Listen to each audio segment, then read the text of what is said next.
este versículo. Dice así la palabra del Señor en Juan 17:3.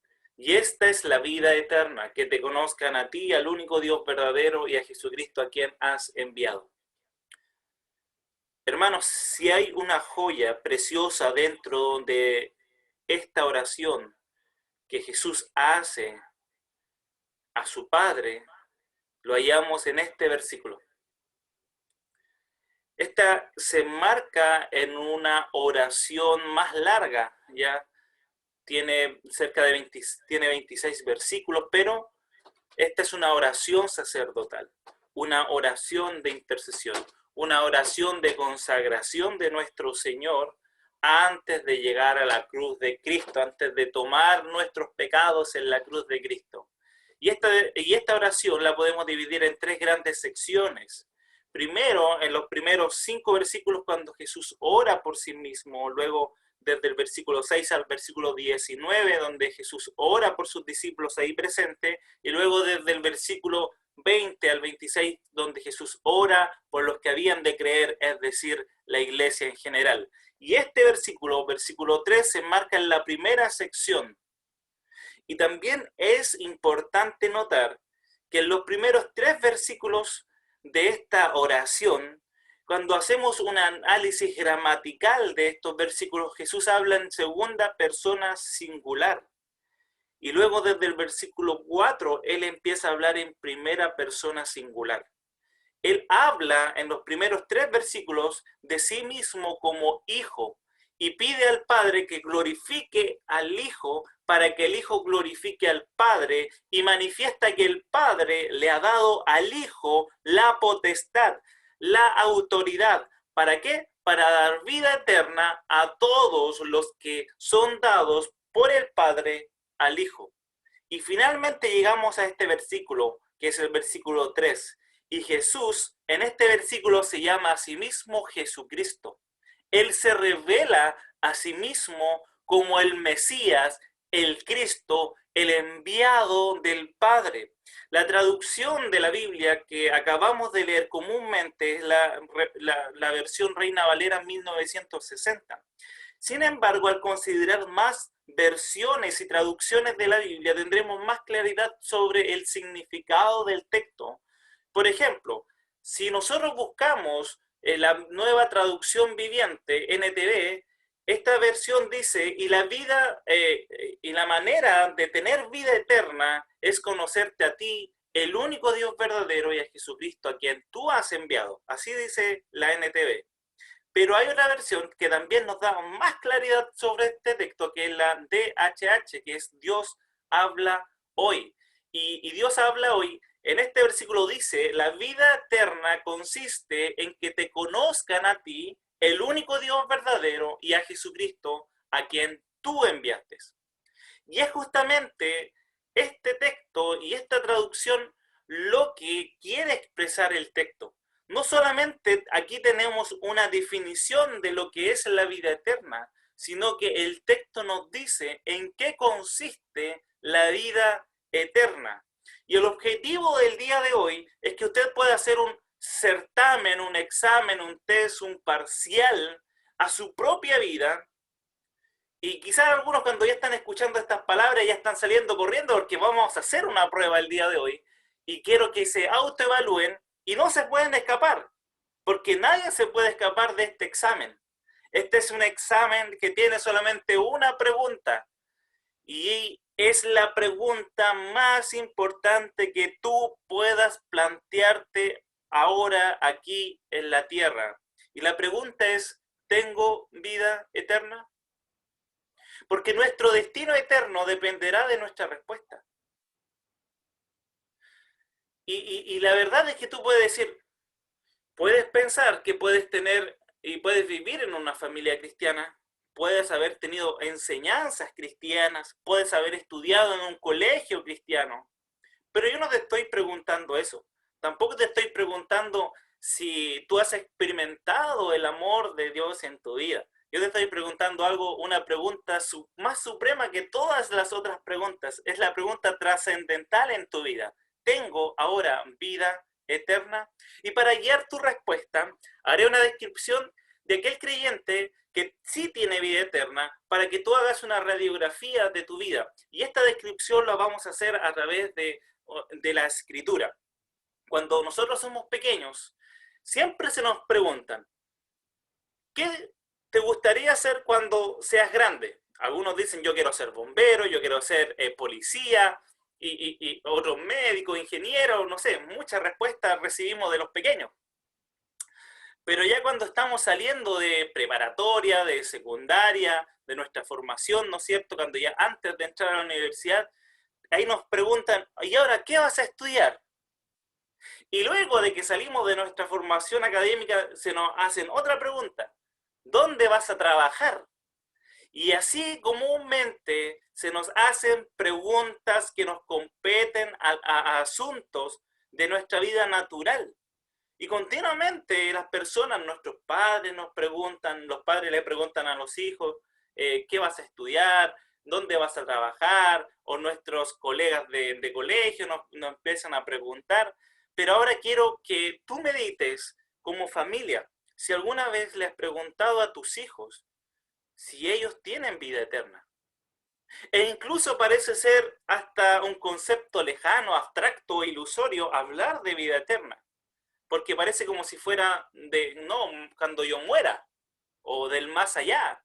Sin embargo, como padres cristianos, la verdad es que la labor más importante de una madre y de un padre es que nuestros hijos vivan para Dios, que nuestros hijos vivan para su gloria, que nuestros hijos vivan para su reino, que nuestra familia exprese que tiene vida eterna hoy en día. Y si hoy uno de nuestros hijos o nosotros mismos, al hacer nuestra pregunta, nosotros vemos que no tenemos vida eterna, la verdad es que estamos en serios problemas. Y debería ser un motivo de oración, de arrepentimiento y doblar rodillas, no solamente para que nuestras vidas lleguen a la presencia del Señor, sino para que nuestras familias lleguen a la presencia del Señor. Porque, hermanos, no hay título mayor en esta vida que el ser llamados hijos e hijas de Dios. No hay título mayor.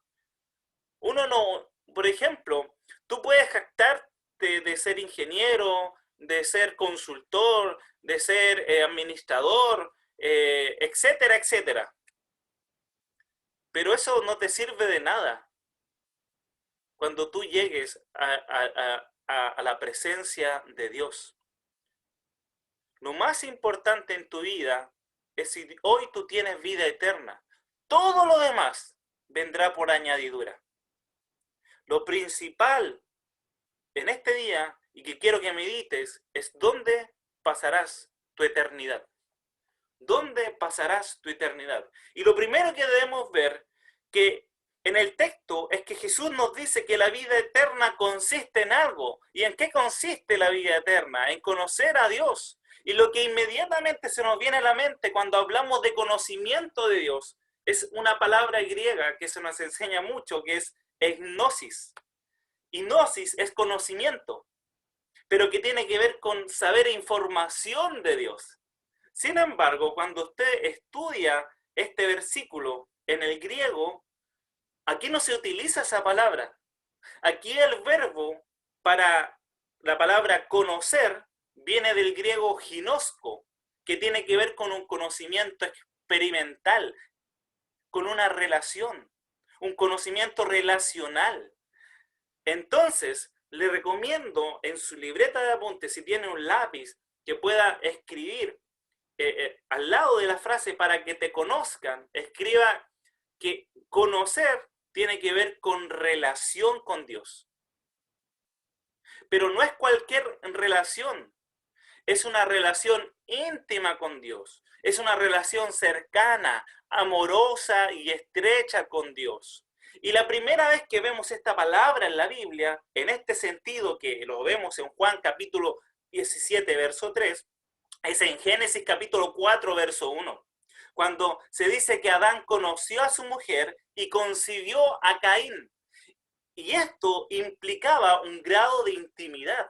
Por lo tanto, la vida eterna no consiste en saber algo de Dios, sino en conocer a Dios en intimidad, en cercanía, como un esposo conoce a su esposa en una relación matrimonial.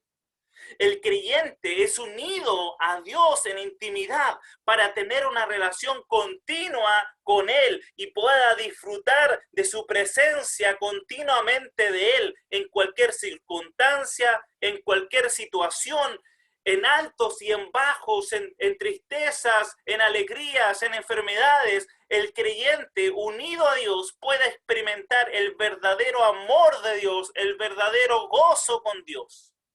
El conocimiento de Dios es uno de los temas trascendentales y centrales en la Biblia.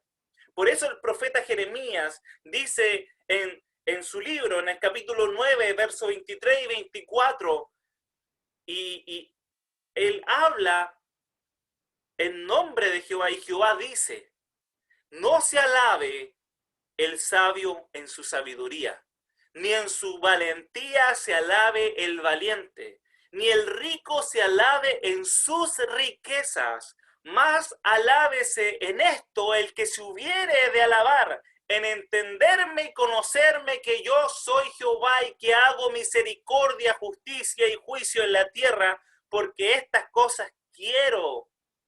Ahí dice Jeremías, y dice Jehová, Dios, Yahweh, está hablando a su pueblo.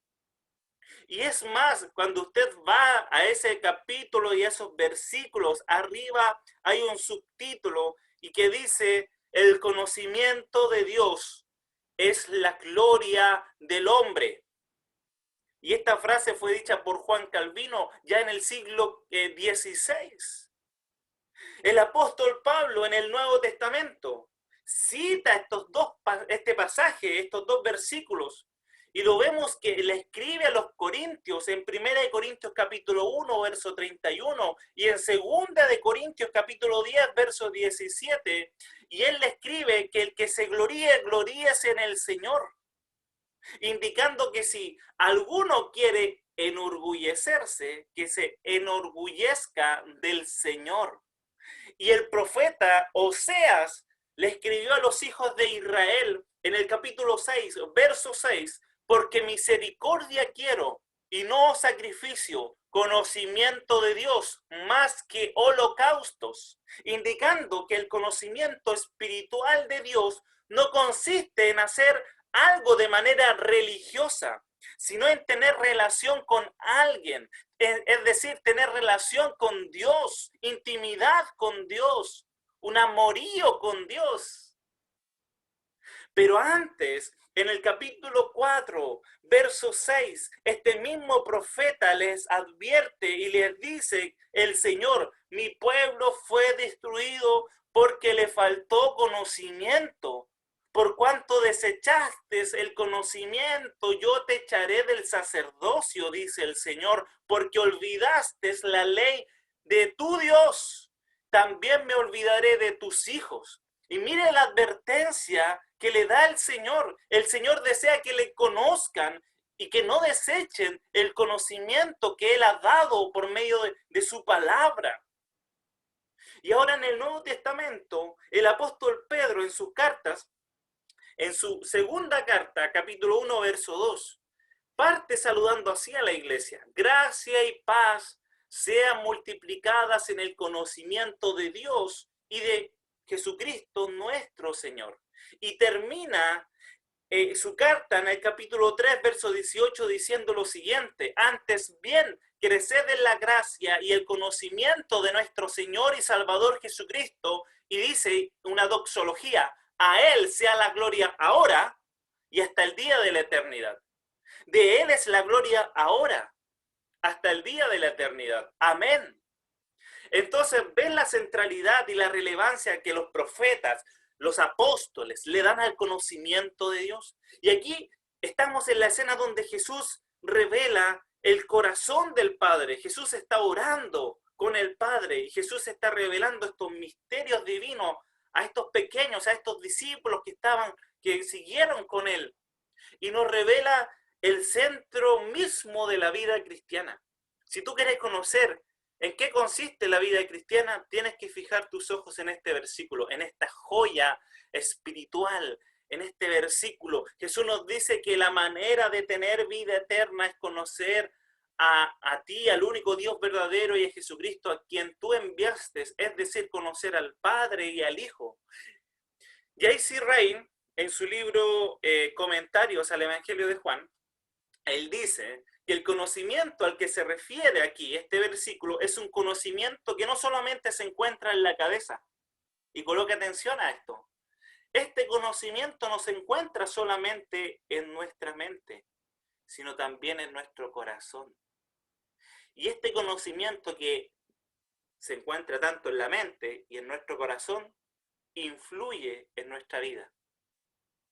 Por lo tanto, una definición correcta de un cristiano sería la siguiente: la vida de Dios en el alma del hombre. La vida de Dios en el alma del hombre.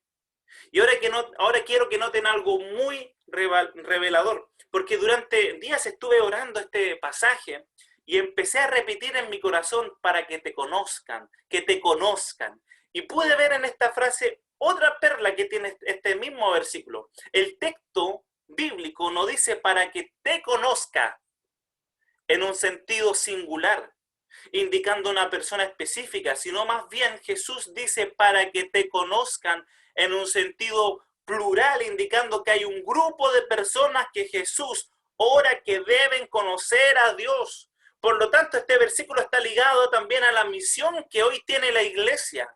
La iglesia tiene una misión y Jesús ora por esa misión. Y más adelante en esta oración sacerdotal, Jesús ora en el versículo 18, dice: como tú me enviaste al mundo, yo los envío al mundo. Y Jesús, que es el enviado del Padre, ahora ora por nosotros que somos los enviados del Hijo, los testigos de Cristo. E implícitamente el texto plasma una carga, una responsabilidad a la iglesia, un deber a la iglesia. La iglesia tiene la misión de dar a conocer a Dios a los perdidos, para que conozcan no solamente el amor de Dios, la misericordia de Dios, sino a Dios mismo. Jesús en esta oración está orando por tal motivo, y a eso fui llamado hoy, a predicarles de Dios, para que la iglesia conozca en el Dios en quien ellos han creído. Y nuestra labor como iglesia no es decirle que aquí está Dios como un objeto de estudio, sino más bien predicar de Dios, que las almas sean alcanzadas por Dios, que se arrepientan de sus pecados, que crean en Él, que crean en el nombre de Jesucristo y que se relacionen con Él. Porque a medida que las personas se relacionan con Dios por medio de Jesús, ellos experimentan a Dios. Cuando Dios entra en una relación íntima con una persona que Él ha llamado, será una relación que va a perdurar hasta la eternidad. Por eso Pablo dice en Romanos capítulo 8, versos 29 y 30, porque a los que de antemano conoció, también los predestinó para ser hechos, para ser moldeados conforme a la imagen de su Hijo, para que Él sea el primogénito entre muchos hermanos. Y a los que predestinó, a estos también llamó, y a los que llamó, a estos también justificó, y a los que justificó, a estos también glorificó. Y termina este capítulo 8, glorioso capítulo, diciendo: porque estoy persuadido de esto, que ni la muerte, ni la vida, ni los ángeles, ni los principados, ni las potestades, ni lo presente, ni lo porvenir, ni lo alto, ni lo bajo, ni ninguna otra cosa creada nos podrá separar ¿de qué? Del amor de Dios. Y ese amor de Dios que es en Cristo Jesús, Señor nuestro. Si conoces a Dios, ¿sabes qué? Ahora tú puedes decir que Dios te ama. No por tu antigua naturaleza, esa naturaleza caída, esa naturaleza esclava, esa naturaleza en mortandad, sino por tu nueva naturaleza que te ha sido dada por Cristo Jesús, porque ahora tú estás en Cristo, tú estás unido a Cristo. Y como Cristo es el objeto del amor del Padre, por Cristo somos amados por Dios. Y en conclusión, todo aquel que tiene vida eterna, por tanto, tendrá seguridad de su salvación. Conoce que el Dios que lo llamó, conoce que el Dios que lo justificó, lo está santificando y lo preservará para el día de su glorificación. Y usted puede decir, aleluya, porque el Dios está haciendo esa obra majestuosa y está como nosotros como un barro, y Dios es el alfarero, y Dios está aquí transformándonos, y cada uno de nosotros tiene en nuestra espalda, yo estoy siendo transformado por Dios hasta el día de mi glorificación. Y aquel que conoce al Dios de la Escritura está seguro en Cristo Jesús. Ya sea que tú hayas creído hace 20 años atrás, tú estás seguro en Cristo Jesús. O ya sea que tú estés creyendo hoy o creíste ayer, estás seguro en Cristo Jesús. La diferencia entre ser un cristiano y no serlo no es el grado, no es en términos cualitativos. De tal forma, hermanos, que el más indigno de los cristianos se encuentra en una mejor posición que la mejor persona fuera en el mundo. Así que si tú eres un recipiente del amor del Padre, no es por tus méritos, sino por los méritos de Cristo en la cruz del Calvario que ha transformado tu vida. Por eso es tan importante que conozcas en qué consiste la vida eterna. Y sigue J.C. Ryle en su comentario diciendo que lo que vemos aquí es una descripción de almas salvadas. Y él parafrasea el texto y dice que la clave para poseer vida eterna, para ser justificado y santificado ahora y ser glorificado en el más allá, se reduce a esto: tener un conocimiento salvador del único Dios verdadero y del Cristo a quien ha enviado para salvación de los pecadores. ¿Recuerdan, hermanos, que continuamente nuestro Señor Jesucristo nos habla que Él vino para dar vida eterna? Que uno de los propósitos principales de su encarnación es que hoy nosotros tuviéramos vida eterna. Y que la vida eterna, hermanos, tenemos que ver lo siguiente: la vida eterna, la vida Zoe, sin principio ni final, no consiste en una posición futura, sino en una realidad presente. Aquel que cree en Cristo tiene ahora ya vida eterna. Y también estuve leyendo el comentario exegético de Samuel Pérez Millos y me llamó profundamente una descripción que él hace de la vida eterna y quiero compartirla con ustedes. Él dice que la vida eterna es la vinculación con Cristo por medio de un acto de fe y no se mide en términos de tiempo, sino al contrario, es sin tiempo, es atemporal. Y que la vida eterna es un presente continuo. No se trata de un sistema legal o un sistema religioso, sino se trata de algo vital y eterno. Es un regalo de Dios. Es una resurrección espiritual. Por lo tanto, la vida eterna consiste en el conocimiento vivencial, experimental y personal de Dios y de Jesucristo. De tal punto que podemos decir a nuestro corazón que el Señor murió para llevarnos a Dios. Ahora bien, todo aquel que tiene vida eterna conoce a Dios. Y aquí voy a dar una característica de aquel que tiene vida eterna. Primero, aquel que tiene vida eterna conoce correctamente al único Dios verdadero. Segundo, aquel que tiene vida eterna conoce por experiencia a Dios. Tercero, aquel que tiene vida eterna disfruta a Dios y su palabra. Cuarto, aquel que tiene vida eterna tiene comunión con Dios y con su iglesia. Aquel que tiene vida eterna ama a Dios y a su iglesia. Sexto, aquel que tiene vida eterna hace la voluntad de Dios. Y finalmente, aquel que tiene vida eterna va a producir frutos dignos de arrepentimiento. Partamos por la primera. Aquel que tiene vida eterna conoce correctamente al único Dios verdadero. Hermanos, en esta época de modernización, de globalización, no ha existido ninguna época en la historia de la humanidad con tanta información, con tanta accesibilidad al conocimiento de la Escritura como el día de hoy. Y si estoy mintiendo, pregúntenle, niños, pregúntenle a sus padres cómo antes tenían que buscar información. Hoy la información está al clic. Y de hecho, un estudio sociológico titula a esta nueva generación la generación del clic, porque ellos pueden a través de un clic acceder a mucha información. La difusión, hermanos, de la Escritura, la palabra de Dios, está en miles de idiomas, en diferentes traducciones. Incluso ahora podemos acceder a los papiros más antiguos vía páginas web.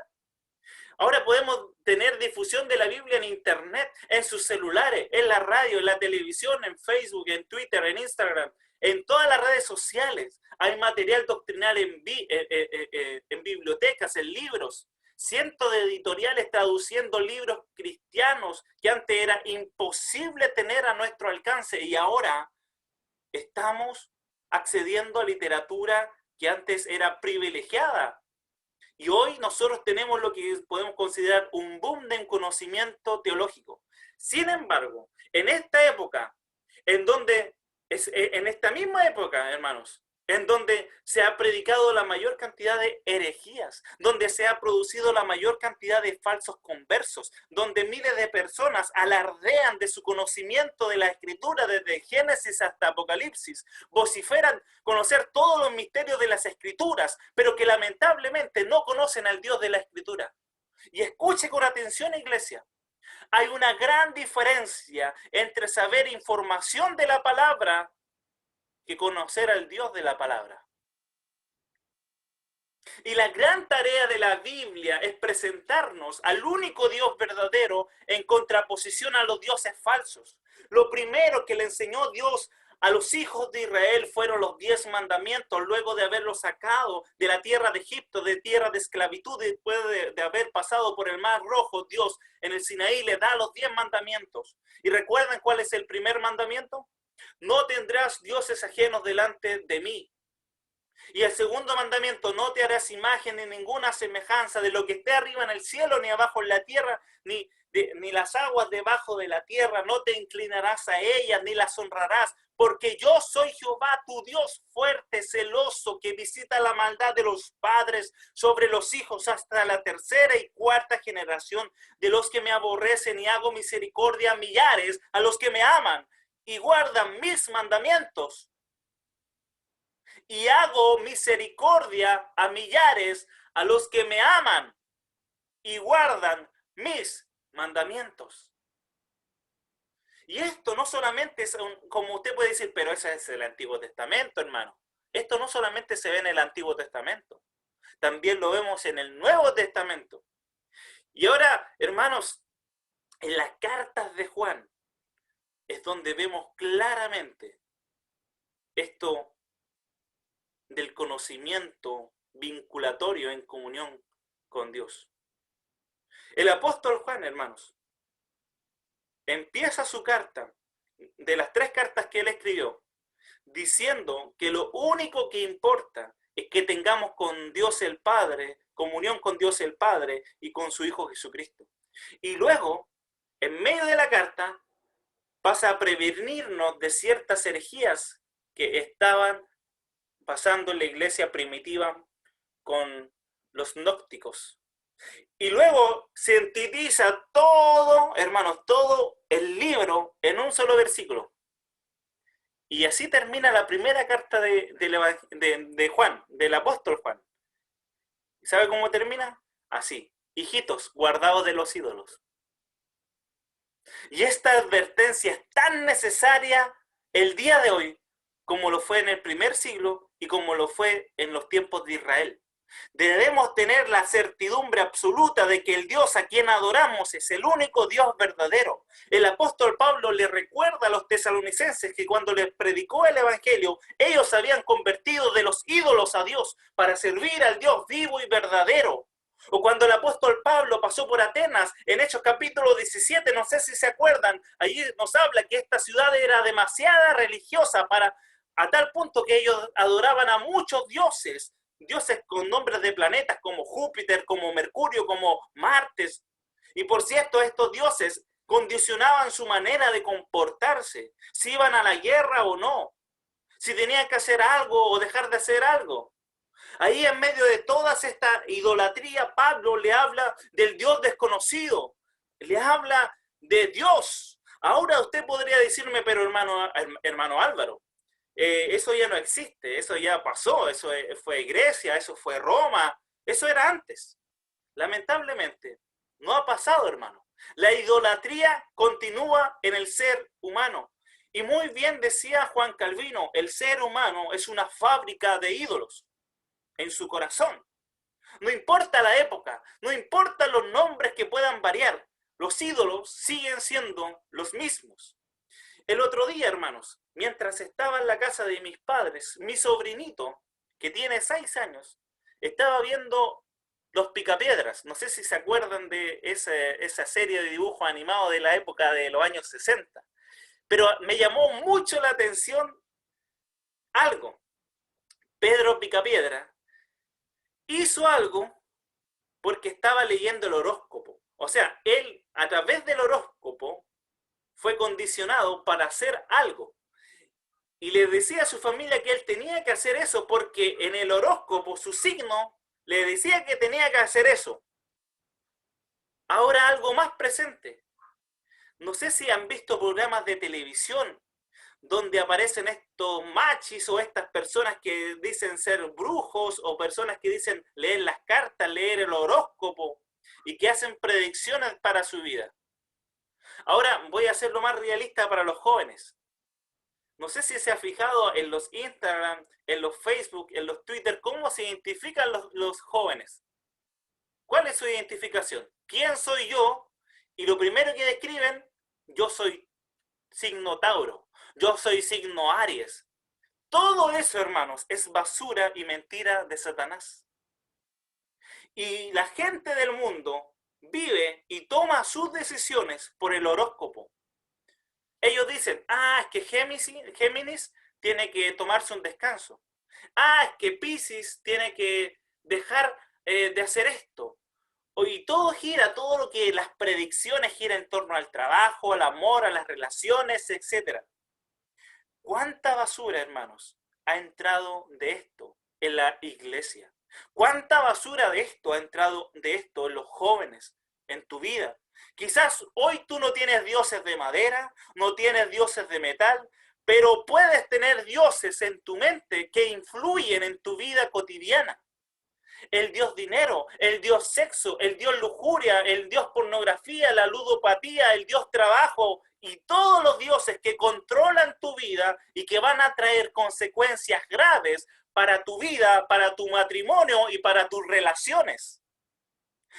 El mundo, amado hermano, no vive de la palabra de Dios, no. El mundo vive del horóscopo, de lo que suena bonito, del cantante de moda, de la película de moda, de la serie de moda, de la serie de Netflix de moda, de las ideologías imperantes, del comunismo, del fascismo, del machismo, del feminismo, de la pachamama o de cualquier otra ideología que le agrade al mundo. Y el mundo dice, yo adopto sus ideas y yo empiezo a vivir sus ideas. Así piensa el mundo. Y adivinan en qué se transforma eso, en un ídolo.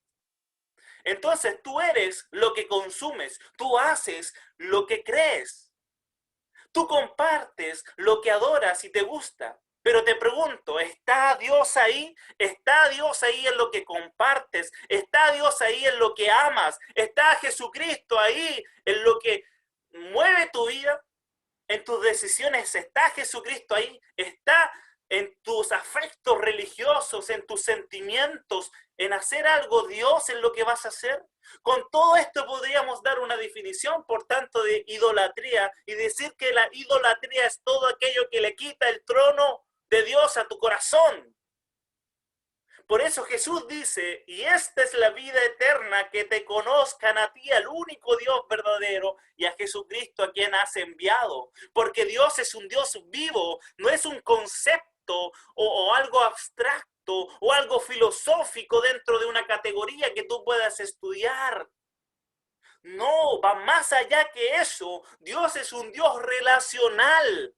Por eso te recomiendo que puedas ir a leer Isaías 46. Y allí el profeta se burla del falso dios Baal, al que los necios hijos de Israel habían estado adorando. Tenían que llevarlo por aquí, por allá, trasladarlo, y le costaba porque este Dios era incapaz de andar por sí mismo. Hermanos, yo te hago una pregunta. ¿Por qué adorar a un Dios así cuando tienes a un Dios que te puede llevar a ti?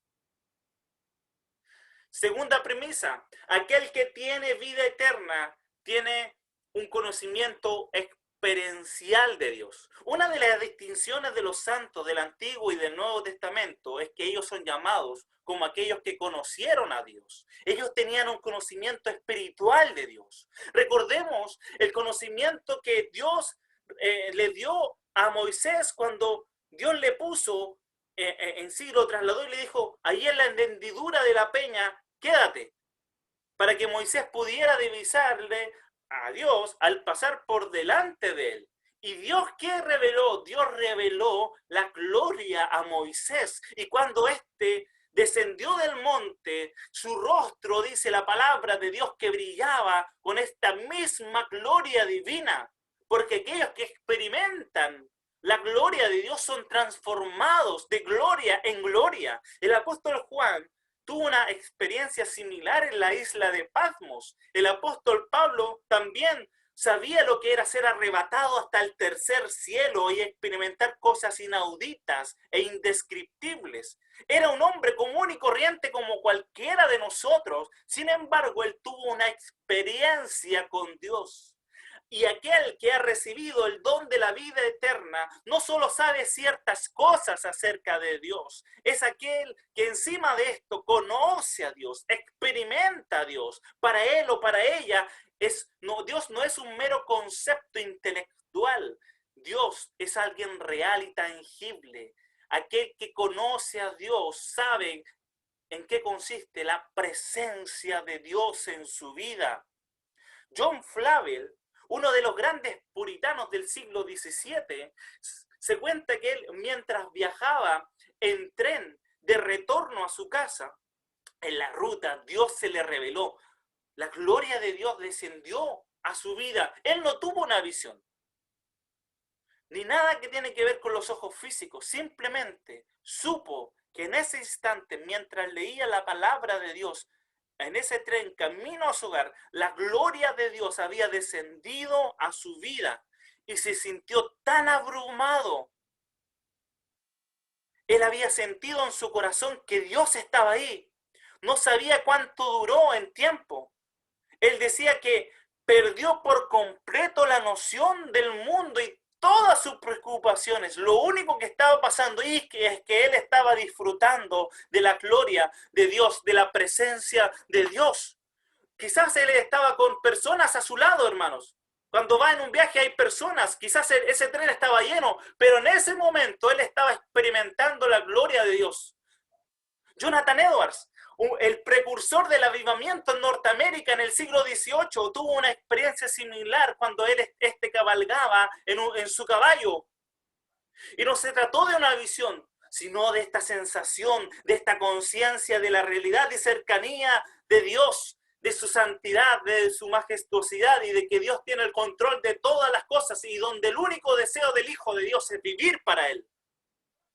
Y lo mismo ocurrió con D.L. Moody, este conocido evangelista que mientras caminaba en las calles de Nueva York, en el Wall Street, en esa mismísima calle, súbitamente, él tuvo una experiencia con Dios. Él, por así decirlo, se le reveló, se le manifestó.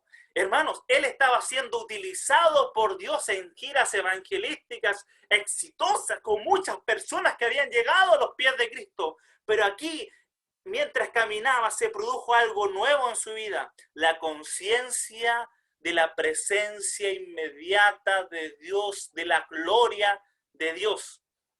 Y con mi esposa, este último tiempo hemos estado viendo un canal de YouTube que se llama Byte, que lo recomendamos, hermanos. Byte, B larga I-T-E. Y allí, la última biografía que vimos fue la de Dietrich Bonhoeffer.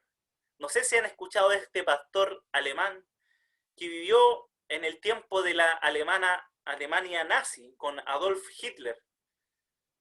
Y él fue un pastor opositor a esta dictadura. Pero él se infiltró como un espía dentro del gobierno. Y allí salvó la vida de miles de judíos. Pero un día lo descubrieron. Y como lo descubrieron, lo enviaron a un campo de concentración. Y uno de los guardias que estaba allí con Dietrich Bonhoeffer lo observó el último día cuando fue sentenciado a la horca. Y él relata que nunca había visto un hombre más sumiso o un hombre más tranquilo, que en el último día de su vida, él, antes de ir a la horca, se arrodilló en su celda, oró a Dios y sin oposición fue a la muerte. Bonhoeffer lo dejó claro en sus escritos. Su vivir era Cristo y el cielo su ganancia. La presencia de la gloria de Dios era tan clara en él que la muerte no le infundía temor. Hermanos, debemos experimentar su presencia, la gloria de Dios, la fe genuina basada en la doctrina esencial de la Biblia que conduce a un conocimiento directo e inmediato de Dios. Lo que los puritanos llamaban o denominaban el conocimiento espiritual de Dios. Y por supuesto, conocer por experiencia a Dios conduce a que podamos disfrutar de Dios, de su palabra y que tengamos comunión con Él. Y este es el tercer paso o tercera característica de alguien que conoce a Dios. Aquel que tiene vida eterna disfruta a Dios y su palabra. El mayor deleite del creyente es disfrutar de Él. Es Dios y solo Dios el objeto de su mayor satisfacción. No menosprecia la palabra de Dios, sino más bien disfruta constantemente la palabra de Dios, la estudia, la medita. El Espíritu Santo palpita dentro de él cuando lee la palabra de Dios. Es transformado, llora por su pecado, porque sabe que el mayor deleite es Dios. Durante el ministerio terrenal, nuestro Señor Jesucristo, luego de sanar a un paralítico en Betesda, en el día de reposo, y luego de hablar de la autoridad del Hijo a los judíos, estos judíos querían matarle, procuraban matarle. Pero Jesús les dijo, escudriñad las Escrituras, porque a vosotros os parece que en ellas tenéis vida eterna, y ellas son las que dan testimonio de mí, y no queréis venir a mí para que tengas vida eterna. John Bunyan dijo algo muy cierto. ¿Qué locura mayor puede haber que el hombre trabaje por la comida que perece y descuide el alimento de la vida eterna? Quien tiene vida eterna disfruta la lectura y la meditación y el estudio de la palabra porque ella habla de su amado. Cuarta característica, aquel que tiene vida eterna tiene comunión con Dios y con la iglesia. Mire, el apóstol Juan nos dice en su primera carta, capítulo 1, verso 3, que nuestra comunión verdadera es con el Padre y con su Hijo Jesucristo. Luego, el apóstol Pablo, escribiéndole a la iglesia de Corintio, en su primera carta, también en el primer capítulo, versículo 9, él dice, fiel a Dios, por el cual fuiste llamado a la comunión con Jesucristo, nuestro Señor. Para luego, en su segunda carta a la iglesia de Corintio, en el capítulo 13, verso 14, sellar las instrucciones finales a esta iglesia con una despedida apostólica. La gracia del Señor Jesucristo, el amor de Dios y la comunión del Espíritu Santo sean con todos vosotros. Por lo tanto, la Escritura nos llama a tener comunión con el Dios triuno, a tener comunión con el Padre por medio del Hijo y en el Espíritu Santo. Coloque atención, mucha atención a esto. Las Escrituras nos llaman a tener comunión con el Padre por medio del Hijo en el Espíritu Santo. Aquel que tiene vida eterna tiene comunión con el Dios vivo. Y la palabra comunión viene del griego koinonia. Koinonia significa comunión en español, que tiene que ver con una participación, una relación, una unión con Dios. El apóstol Pablo lo dice así lo define en 1 Corintios capítulo 6, verso 17. El que se une al Señor, un espíritu es con él. Y eso significa koinonia, que estamos unidos con Dios. Tenemos una misma vida que nos une al Padre y en la vida divina del Hijo. Al tener comunión con el Dios Todopoderoso, nuestro Dios vivo, al estar en unidad con Dios, también estaremos en unidad, por tanto, con la iglesia. ¿Sabe por qué? porque allí reposa la vida de Dios, en la iglesia. Vaya y lea junto conmigo el Salmo 133. El Salmo 133 dice lo siguiente: mirad cuán bueno y cuán delicioso es habitar los hermanos juntos en armonía. Y aquí empieza a describir y empieza a hacer comparaciones. Es como el buen óleo sobre la cabeza, el cual desciende sobre la barba de Aarón, y baja hasta el borde de sus vestiduras, como el rocío de Hermón que desciende sobre los valles de Sión. Y quiero que coloquen atención en la parte final, porque allí envía Jehová bendición y vida eterna. Hermanos, quiero hacerle una pregunta. ¿Dónde envía el Señor bendición y vida eterna? Según el texto, ¿dónde envía el Señor bendición y vida eterna? ¿Sabe dónde? En la comunión de los hermanos.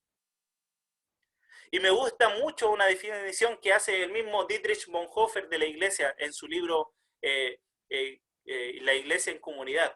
Él dice, la Iglesia es la presencia de Cristo. Del mismo modo que Cristo es la presencia de Dios. Por lo tanto, en el Nuevo Testamento podemos definir a la Iglesia como Cristo en comunidad. ¿Por qué Dios envía vida eterna y bendición en medio de la Iglesia? Porque allí está Cristo. Y aquel que tiene vida eterna sabe que es solo en la Iglesia donde él puede ver el fluir del Espíritu de vida, donde puede ver el verdadero perdón, donde puede ver el verdadero amor, el verdadero sacrificio. Por ejemplo, aquel que tiene vida eterna no reemplaza las reuniones por cualquier otra cosa, porque su nueva naturaleza, la vida eterna, lo restringe. La vida eterna le coloca prioridades. La vida eterna le coloca en su ser que debe estar con los hermanos. Por lo tanto, él corre, apresura sus pasos, está inquieto hasta llegar a la comunión de los santos, porque el Espíritu Santo sabe que allí está el Señor. ¿Qué puede haber algo más importante que donde more la presencia de Dios? Le hago esa pregunta, hermano. ¿Qué hay algo más importante que donde está la vida y la bendición de Dios? Por eso el Espíritu de vida que mora dentro de nosotros quiere estar en la reunión donde mora Cristo, que es la vida de Dios. El quinto descripción de aquel que tiene vida eterna. Y esto tiene que ver mucho con este día, hermanos, que estamos conmemorando hoy. Aquel que tiene vida eterna ama a Dios y ama a la iglesia. Una evidencia de que tengo vida eterna es que amo a Dios por sobre todas las cosas. Todo aquel, hermanos, que conoce a Dios, ama a Dios. Y todo aquel que ama, conoce a Dios. Hermanos, pero nadie puede amar mucho a aquel que conoce poco. ¿Escuchó? Nadie puede amar mucho a quien que conoce poco. Una vez un intérprete de la ley le preguntó a Jesús, ¿qué cosas tengo que hacer para heredar la vida eterna? Y Jesús le dijo, amarás al Señor tu Dios con todo tu corazón, con toda tu alma, y con todas tus fuerzas, y con toda tu mente, y amarás a tu prójimo como a ti mismo. Y Jesús estaba citando el Antiguo Testamento. Citó Deuteronomio capítulo 6, versos 5, Levíticos 19 y 18. De seguro el intérprete sabía al revés y al derecho la ley. Se sabía al revés y al derecho, incluso yo creo de memoria esos versículos. Pero una cosa es saber información de un mandamiento y otra cosa diferente es obedecer un mandamiento. El mandamiento, el deber es amar a Dios. ¿Qué se nos pide para amar a Dios? ¿Sabe qué se nos pide? Todo. Amarás al Señor con todo tu corazón, con toda tu mente, con todas tus fuerzas y con toda tu alma. Y ahora quiero que vaya a Lucas. Lucas capítulo 9. Lucas capítulo 9, versos 23 y 26. Lucas 9, 23 y 26. Dice así la palabra de Dios. Y decía a todos, si alguno quiere venir en pos de mí, tome su cruz cada día y sígame. Porque todo el que quiera salvar su vida, la perderá. Y todo el que la pierda su vida por causa de mí, éste la salvará. Y Jesús pregunta, pues, ¿qué aprovecha el hombre si gana todo el mundo y se destruye o se pierde a sí mismo? Porque el que se avergüenza de mí y de mis palabras, de éste se avergonzará el Hijo del Hombre cuando venga en su gloria y en la gloria del Padre y de los ángeles y los santos ángeles. En otra ocasión, hermanos, Jesús le dijo a sus discípulos en el Sermón del Monte, en Mateo capítulo 7, verso 13 al 14, entrad por la puerta estrecha, porque ancha es la puerta y espacioso el camino que lleva a la perdición, y muchos son los que entran por ellas. Porque estrecha es la puerta y angosto el camino que lleva a la vida, y pocos son las que las hallan. Y quizás puedes tú estar pensando, ¡oh, qué dura es la palabra del Señor! ¿Sabe que los discípulos que estaban con Jesús también lo pensaron? De hecho, queda registrado en el Evangelio de Juan, capítulo 6, verso 60 en adelante, se dice que los discípulos le dijeron a Jesús, dura es tu palabra, ¿quién la puede oír? Y dentro de la respuesta que Jesús le dio, él le dice, el Espíritu es el que da vida, la carne para nada aprovecha, las palabras que yo he hablado son espíritu y son vida. Y la Escritura dice que desde ese momento muchos se fueron y ya no andaban más con él. Entonces Jesús le dice directamente a sus discípulos, ¿acaso ustedes quieren irse también? Y aquí, hermanos, gloriosamente, Simón Pedro da una de las respuestas más maravillosas y reveladoras de todas las Escrituras. Pedro le dice, ¿a quién iremos, Señor? Si solamente tú tienes palabra de vida eterna y nosotros hemos creído y conocemos que tú eres el Cristo, el Hijo del Dios viviente. Hermanos, debe haber dentro de nuestro corazón al escuchar estas palabras un regocijo, un alabado sea el Señor. Hermanos, todo aquel que ha recibido en su corazón estas palabras de vida, amará a Dios por sobre todas las cosas, amará lo que Dios ama y aborrecerá lo que Dios aborrece. Hermanos, puede llamarte cristiano todo lo que tú quieras, pero si llamas bueno a lo que Dios llama malo, no eres nada más que un impostor. Y en estos últimos días, hermanos, ha salido a la palestra nuevamente el tema del aborto libre aquí en Chile debido a lo que ocurrió en Argentina. Y me llamó profundamente la atención un comentario muy cierto de una hermana que decía que estamos en un punto crítico donde el maltrato animal es un delito y donde abortar es un derecho. Y ese es el rumbo que toma una sociedad progresista que cada vez más se aleja de los fundamentos cristianos que dieron vida a las grandes civilizaciones. Y mi preocupación no es lo que piensa el mundo, sino lo que pensemos nosotros. ¿Cuáles son nuestras convicciones?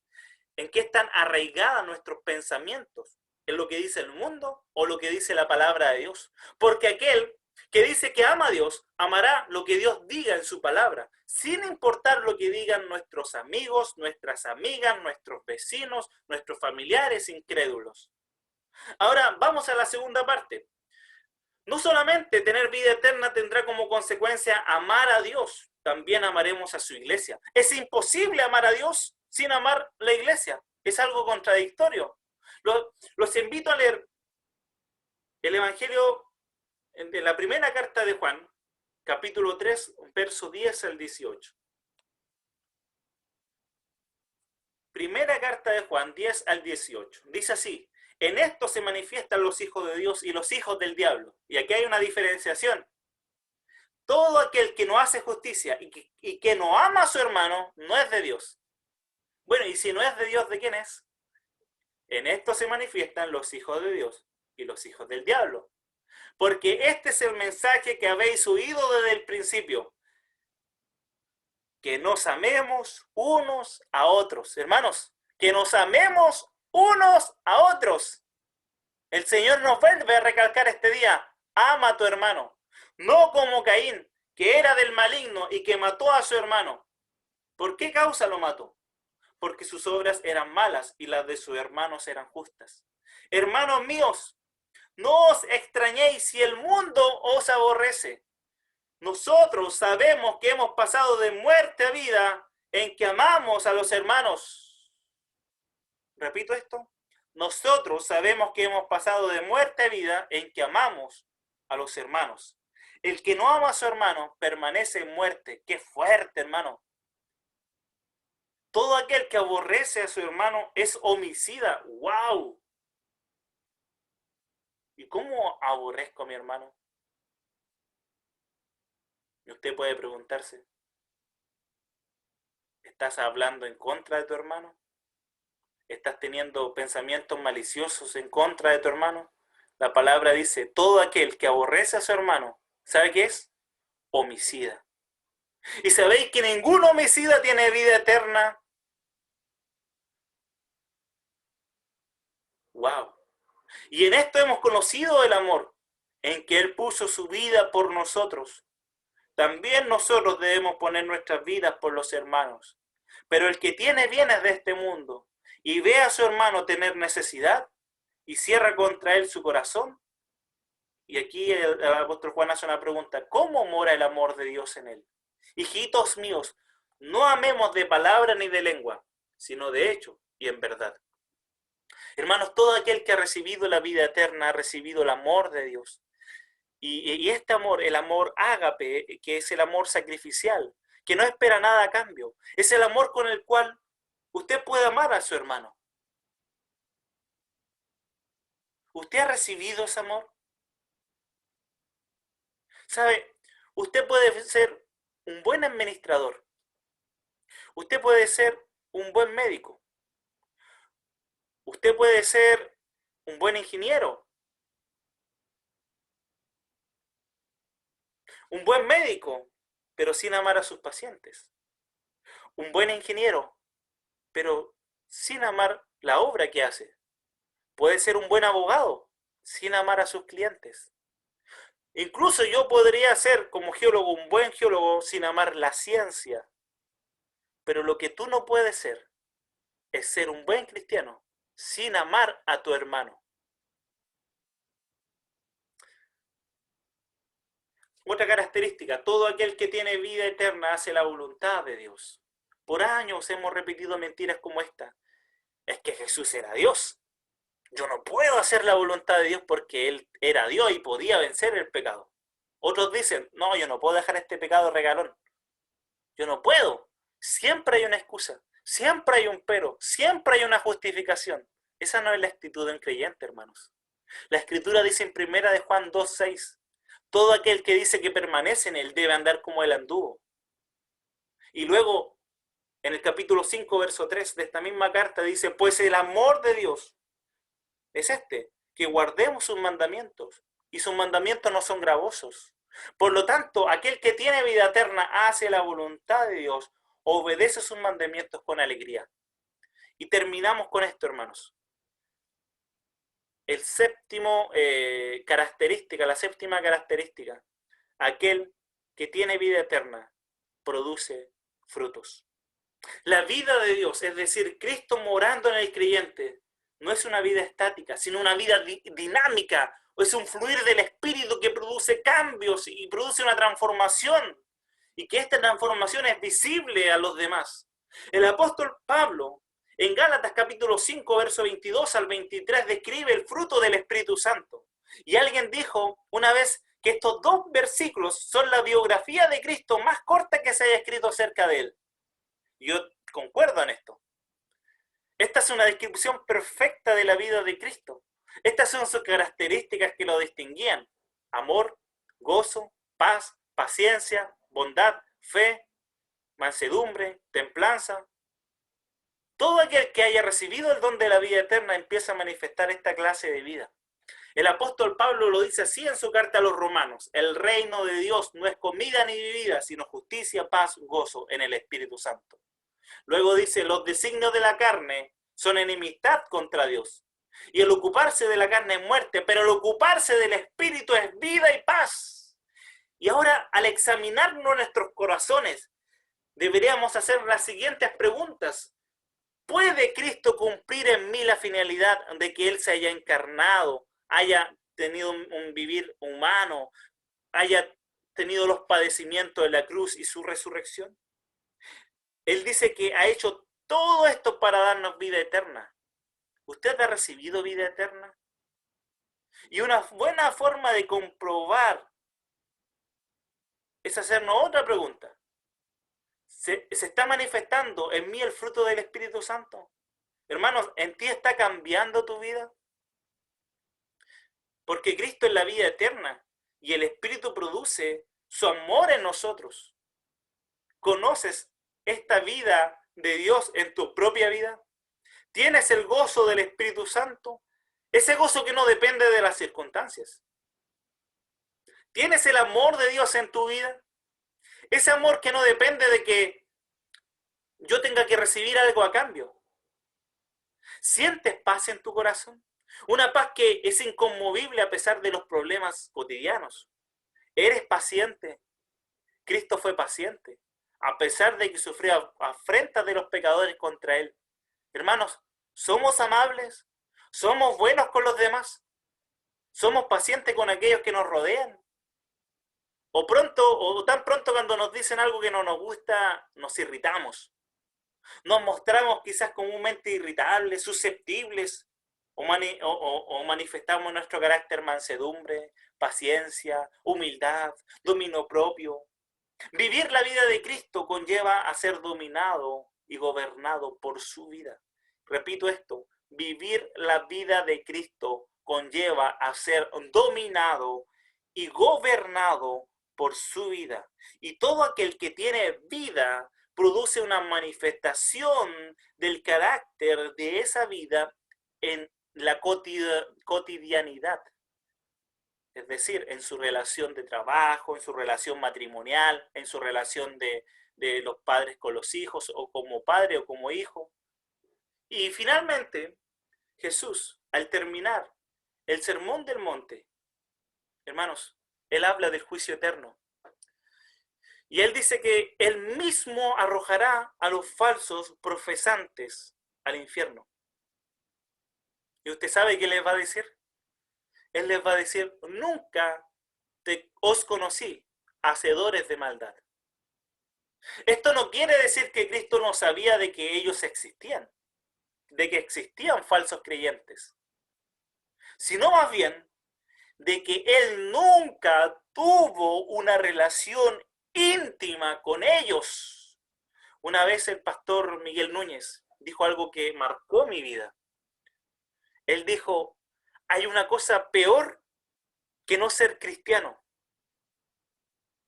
y es no serlo y creer que tú lo eres. Muy bien dice el apóstol Pablo en Gálatas 4:9. Más ahora conociendo a Dios, o mejor dicho, siendo conocidos por Dios.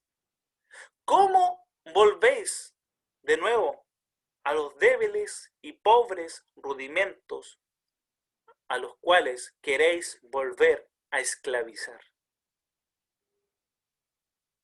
Hermanos, la Biblia de nuestros 66 libros que tenemos en la Escritura termina con Apocalipsis. Y en el capítulo 20, el mismo apóstol Juan dice en el versículo 11 al 15, y vi un gran trono blanco y al que estaba sentado en él. Delante de él huyeron la tierra y el cielo, y ningún lugar se encontró para ellos. Y vi a los muertos, grandes y pequeños, de pie delante de Dios.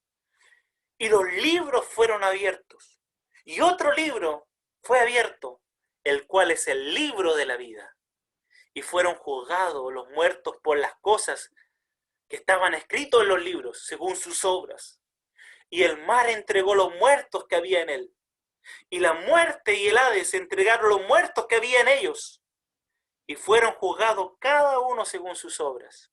Y la muerte y el Hades fueron lanzados al lago de fuego. Y esta es la segunda muerte. Pero coloque atención en lo que dice al final. Y el que no se halló inscrito en el libro de la vida, fue lanzado al lago de fuego.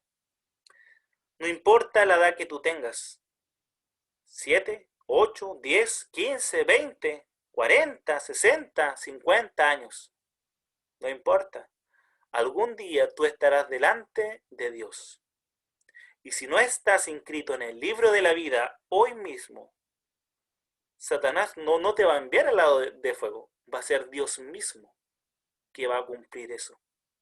Por eso, amigo, amiga, te pregunto, ¿tú tienes vida eterna hoy? Si aún no conoces a Dios, si aún no experimentas la vida eterna, arrepiéntete de tus pecados y corre a Él lo más pronto posible, porque solo en Él experimentarás lo que se escribe luego en el capítulo 21 de Apocalipsis, donde es en Cristo que tú tendrás cielos nuevos y tierras nuevas en tu vida. Es solo en Cristo que tú podrás ser llamado pueblo de Dios. Es solo en Cristo en donde tú serás llamado pueblo y Él será llamado tu Dios, el Padre. Solo en Cristo Dios es tu Padre y tú eres su Hijo. Y nunca olvides que el Dios eterno ha generado un plan eterno bajo un pacto eterno para darnos una promesa eterna por medio de su Hijo eterno, quien sostenido por el Espíritu eterno fue a la cruz para tomar nuestra condenación eterna, muriendo y resucitando para darnos vida eterna por su amor eterno, cumpliendo así el propósito eterno de Dios. Ven a Jesús ahora, el agua viva, el árbol de vida, y Él te dará descanso a tu corazón. Él te dará descanso a tu corazón.